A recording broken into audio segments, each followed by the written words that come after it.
All right, good morning, everybody. A few minutes till I get to work. A lot of things on my mind I want to talk about. Tonight is Pesach Sheni. Tuesday will be Lag BaOmer.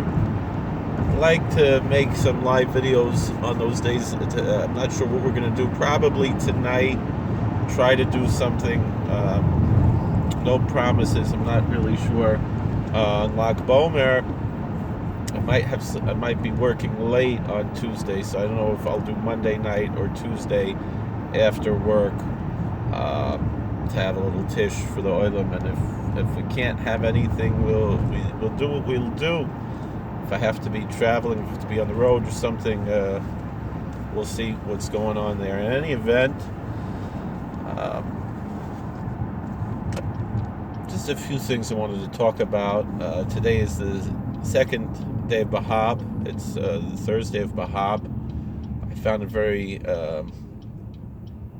touching to me. Every Mr. Barach says this, but we don't really think about it sometimes when we say it. I think about it a little bit, but about what it really means. And on Shabbos at home, I have a Sefer Torah at home, and I open up the Aron Kodesh and then take out the Sefer Torah. Just touched it, and they said the Mishaberach for Bahab, and it talks about being rescued, Mikol Nego Machla, that to be protected from all kinds of diseases. And Monday I tried to fast the whole day, didn't make it, made it till about 5 o'clock. I don't know why it was so difficult today. I'm also having a hard time. For a long time I never used to eat breakfast at all, and right now I'm I'm feeling it's 8:20 in the morning, and I'm already feeling hungry, which is a little strange, a little out of the ordinary for me. But I'll try to make it through till Chatzos, and I'll try to say the Slichas and Daven Shachris already, but I didn't say Slichas yet, so it's a little different. I heard something on the radio today, just a different subject. They had Jimmy Lee, who's I guess a billionaire from Hong Kong, who's been imprisoned several times for being an activist for free speech.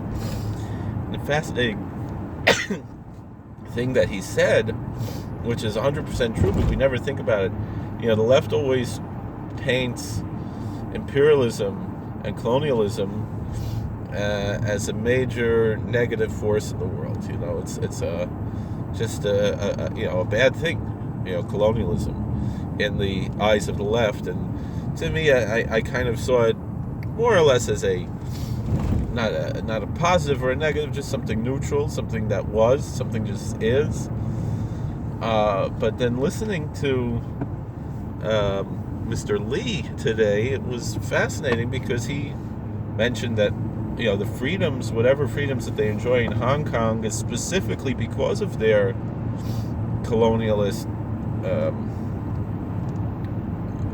tradition, the traditions that they received from the colonial era, and they're missing those days. They wish that they weren't returned to China, that they were still a British colony. So it's something to think about, the positive aspects of colonialism. Certainly, of course, America is involved with that. But if England would have just set Hong Kong free instead of returning it, I remember when they were returning it to China and people were celebrating this and so forth. I don't understand what's to celebrate. And the thing is, England got it from the Chinese Empire, and they returned it to the People's Republic of China.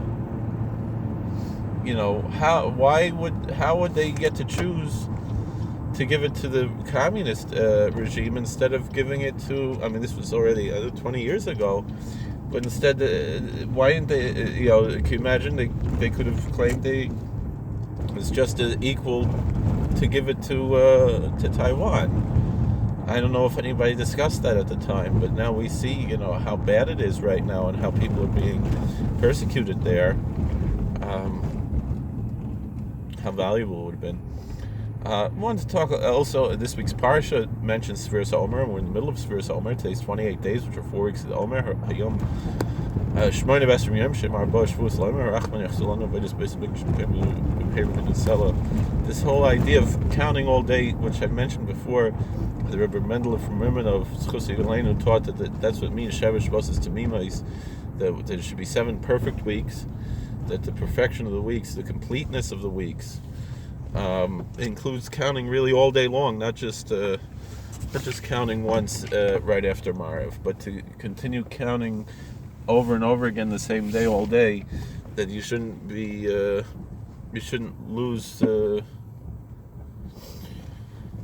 sight of what you're doing, and you shouldn't forget which day it is all day long. And I've been practicing this for many years during Sfiras Omer, of repeating, and especially before saying Ana B'Koach or Lam Natseach, Psalm 67, which we say after the Sfira.